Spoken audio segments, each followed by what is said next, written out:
America used to be the great home of inventors. You know, Edison and Henry Ford and all that other great stuff. You remember the Wright brothers, don't you? Well, why has America stopped inventing? To find out why, Darrin Gibby, thank you for joining us. You're welcome. Glad to be here. Now, you're a patent attorney here in Denver, right? I am a patent attorney. All right. Now, I have this image. And the image is, way back in the time when the Wright brothers, could figure out how to do this, when Edison spent, he spent 4,000 different times trying to figure out which filament to put into an incandescent bulb. It seemed like the average guy with enough ingenuity could go off and invent things, that America was the home of all these humanity-changing inventions. Is that a good way to think of history, or is that inaccurate? I think that's the right way to characterize history. When you look at America in the mid-19th century, we had this inventive culture where anybody could make it, anybody could invent. There weren't big corporations, so all the inventors were tinkerers. And as we've gone along today, we don't have that culture. In fact, if you look at the cold, hard numbers, Americans invent half of what they used to 150 years ago. Half? Half. That's a shocking statistic. Our population is several-fold larger than it was back then, but we have half the number of patents. On a per capita basis, it's half what we used to. And the question is why? What happened? Well, tell me, what happened? First, let's talk. These are great inventions. I mean, I think of Henry Ford with the assembly line, the motion picture, flight, all of it came from here. And I got the idea that it's some guy in his shop, the Wright brothers, they made bicycles. Mm-hmm. They made bicycles, and then they brought us into the age of flight. Why doesn't that happen today? Well, I think you have a culture where it's so difficult for people to invent and bring an idea to market. And if you look at historically how it happened, people would come up with an idea, they would run to the patent office, in a couple of months they'd have their patent, and then they would sell their idea and market it and make a decent amount of money. Today, when people come into my office with good ideas, I look at them and I say, you need to know that it will cost you $20,000 to $30,000 to secure your idea with a patent. It will take you 3 to 5 years to get that. And then once you do get your patent, if somebody copies your idea and you need to go stop them, it could cost you $2 to $5 million to bring a patent infringement suit. And small inventors just can't do that. Mid-sized companies can't even afford that. Who can? Well, it's come to the major corporation, and they're really the big players in the patent system. And the patent system has evolved to really protect their interests. Patents are one of the few things that's actually listed in the Constitution as an enumerated power of Congress. I think they do lots of things they're not supposed to do. The one thing they are supposed to do is grant patents. The idea that if you're going to invest in the research and development, you want to be able to protect your investment and be able to profit from it later. Otherwise, nobody would bother inventing. Why does it cost 30 grand to get a patent? If I come up with a new anything, why does it cost that much? Yeah, the reason why is because over the past 150 years, the patent system has evolved to become a very sophisticated body of law. And to be able to understand how to secure a patent, you need a well-seasoned patent attorney. And it's just a function of there aren't very many patent attorneys, and most of those costs are legal fees that go to the patent attorney to be able to secure the patent. I thought it's like a copyright. I thought you got the stuff on a piece of paper, you slide it over. I mean, Einstein worked in a patent office. How, you look at it, you stamp it, here's your patent. What possibly is the issue? Well, that's how it used to be.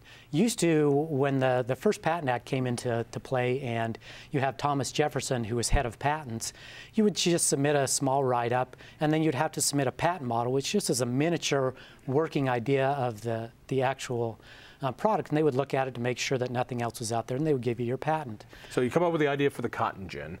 You show a model of what it would do. You crank this, you put in the cotton, the seeds go here, the cotton goes there. And go, wow, that's cool. Here's your patent. And that's exactly what happened to Eli Whitney. The problem is, right after that law was passed, Thomas Jefferson kind of got busy fighting with Hamilton, and he couldn't examine all the patent applications, so he changed the patent system to one where you just mentioned, you just file your application and it automatically gets granted, and then the courts would have to enforce it.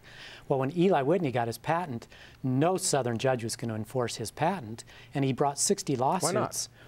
Because he was a Northerner, and they thought he was trying to steal all their money. And so nobody upheld his patent. He brought 60 patent infringement suits before he finally got a federal judge to uphold it, and by then his patent had expired. So in 1836, they redid the patent laws, made them better, but then over time it's evolved. So it is very difficult to get a patent because you have to banter back and forth with the patent office. You have to follow their rules exactly. So it's bureaucracy. It's bureaucracy. So in other words, it's, from top to bottom. If you've ever had to try to change the zoning of your house or get permission to put on a new garage extension, and you have to go down to the zoning office, and you're fighting with some bureaucrat, it's like that. Multiply that by 50, and that's our patent system. So is it also now that the inventions are so very sophisticated? I mean, I'm thinking of, the light bulb. Right? It's the light bulb. Edison tried all sorts of things for the filament. Steel, aluminum, copper. He started using horsehair and cat hair. He used everything. He finally hit on one, and he said, well, you suck the air out of it, and it's a vacuum, that works. Get the patent, and it goes. Is it that today that our inventions, the iPhone is so tricky and intricate, that software is so tricky, or that the chemical composition of the new wonder drug is so specific, you can't just describe it? Well, a lot of people have made that argument, and I disagree with them, because if you look at the fundamental physics and principles behind these inventions, they haven't changed much in years. For example, you look at the telegraph, you're sending dots and dashes down an electrical wire. When you look at the internet, you're sending zeros and ones down a wire. The technology hasn't changed fundamentally. It's just morphed into different forms. So it's really not that difficult to explain these ideas and for examiners to understand it. But to work through the bureaucracy, it is very difficult. Who's the best inventor? Well, the most prolific was clearly Edison. I don't know that he so was it really Edison, or was it all of his minions and he just took credit for it? Well, that's the problem, is he gets credit for it, but he had that big facility in Menlo Park, and there were all kinds of people working for him. He was probably the hardest working, although you could argue that Goodyear worked harder. He went to debtor's prison over and over again because he would use all his money to experiment on how to vulcanize rubber. And when he would get thrown into debtor's prison, his wife would bring his rolling pin and his samples, and in the cell he'd be there trying to experiment to how to make rubber work. And he has a patent. He did get a patent, and at the end of his life, he made a lot of money. Everybody tried to copy him. His nemesis was Horace Day, and there was a great patent battle. And Daniel Webster, while he was Secretary of State, took on Goodyear's case when it went up to the U.S. Supreme Court, argued the case while he was Secretary of State, won the case.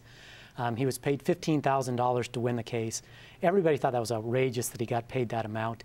But he won the case, paid off his debts. He had a lot of debts, and then he died 3 months later. But the funny thing is, you look at today and you say $15,000 to argue a case before the Supreme Court, it's almost comical. If somebody comes and has a great invention, let's just, because you see it all the time. You watch late night television, they've always got these terrific products that are just stupid little things, and they're always little bits of plastic that do something. Mm-hmm. All right, you got it, and it works. I can fry my bacon in a microwave oven, I can redo my hair with it or something, and I bring it over to you and I go, there it is. I want to make $1 million off of it. Can I? Well, there's two things that inventors need to know. One is you come up with an idea, don't think you're going to make millions. Because if you come up with a good idea, even if you have a patent, big companies are going to try to squash you. Be realistic. What is that little widget worth? That's my main advice to inventors, is when you go to these big companies, put an offer on the table where it's cheaper for them to buy it from you rather than to do it themselves. That's wrong. I tell you, it's wrong. That's my widget. That's my widget. I want to take it to market. I want to be the guy to do it. And I'm saying that the reality of the situation is today, that's the wiser course. And you can try to get patent protection on your own by filing what's called a provisional application, which is a placeholder, which you can file on your own. You don't need an attorney for. Then you have 1 year before you have to convert it to a regular application. And you just go gangbusters to try to market it or to get somebody to invest in your idea. So that you have some power behind you to negotiate behind these big companies. But you need big companies. They're great at marketing. If you can tap into a big company and they market for you, even if you have a low royalty rate, you sell a lot of widgets, you can make a lot of money. All right. What needs to change? I'm getting a sense that you liked the system 100 years ago.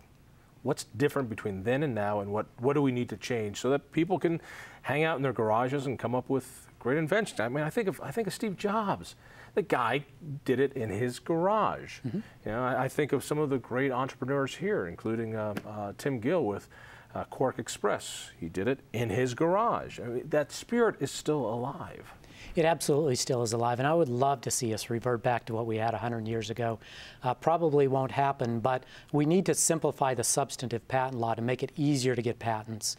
And then it'd be nice to force people to prove that they've invented something by submitting, you know, maybe a video showing that they invented. Because today you don't have to. You can just scratch something on a napkin and get a patent on it. And that's caused a lot of problems in our patent system as well with so-called patent trolls, where they get a bunch of patent trolls. What's a patent troll? A patent troll is a person or an entity who gets a patent for the sole purpose of not making a product and trying to market it, but to try to go after people who come into the market with that idea. And they hold you as a highway robber, say, I have a patent on this, pay me $50,000 or I'll sue you.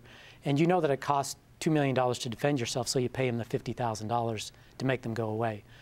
But if you force people to actually prove that they had built something, most of those paper patents or these trolls would go away. Is this an act of Congress, or is this something the Patent Office can do on their own? It's absolutely an act of Congress. The Patent Office, the head of the Patent Office right now recognizes the problem and is trying to do as many things on his end to make it more efficient, but he's still stuck with what Congress gave him. And you and I know Congress. Congress is not going to make significant changes. They just passed a new Patent Act in December over outcries of how bad it was. But at the end, the lobbyists got in, and they put in provisions that basically protect the big corporations. What was the first patent? The first patent was for the potash patent. Potash? Potash. Approved by Thomas Jefferson, and the patent was signed by Washington. Oh, that's pretty cool. The method of making potash. So are other countries doing a better job? If I'm going to invent the widget, should I bring it over to Hong Kong and bring it to market there? Well, you certainly can do that, but the problem is the big market, all the money's in the United States. All these people in other countries who invent want to bring their products into the U.S. So, you know, just taking your products overseas doesn't necessarily fix that problem because you're losing your biggest market. Let me ask you, is the spirit different? I mean, you keep saying it's the patent laws.